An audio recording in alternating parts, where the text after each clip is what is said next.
Hello, my name is Ron Shen, and I'm the editor of Plastics, Machinery, and Manufacturing magazine. I'm at the AMI Plastics World Expos, and I'm talking with Corey O'Donnell, who's Vice President of Sales for Genox. Corey, can you tell me a little bit about Genox and what the company's all about? Thanks, Ron. We are a supplier of various size reduction equipment, anywhere from individual machines all the way to complete solutions that are engineered specific for the customer's needs. Okay, so most of the recycling machinery manufacturers I've talked to say business is really strong right now.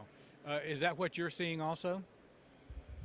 Yeah, especially in this day and age with this market, they have a lot of need for the recycled content out there, both from a need to give customers what they're looking for as far as the recycled content that they want and the green aspects of things, but also the shortage of supplies of materials and such. So that's driving up the need for more recycling as well. So there's a lot of different factors that play into that, but it's a good time and it's a great market for the recycling industry.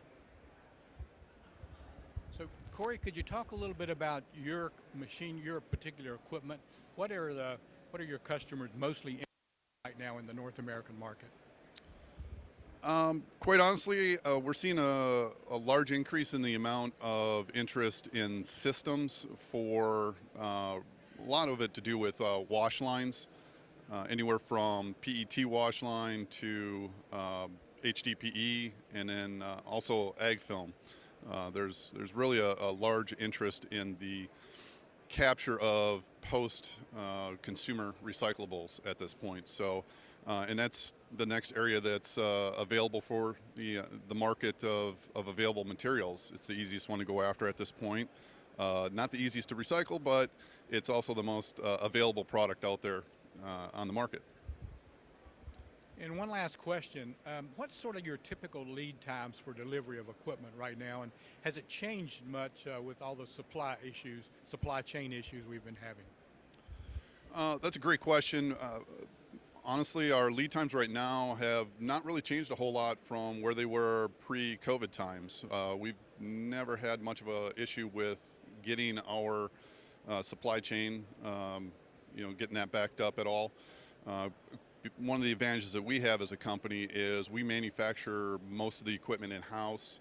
There's very little that we have to outsource, so our supply chain has never been a bottleneck for us. So our lead times are still in the range of 3 to 4 months, depending on if it's a smaller system or a big system. It just haven't had a whole lot of issue. The biggest problem we've had in the past recently is more on the shipping side, not so much being able to build and supply the equipment. Thank you very much. I appreciate your time, and this is Ron Shen at the AMI Plastics World Expos.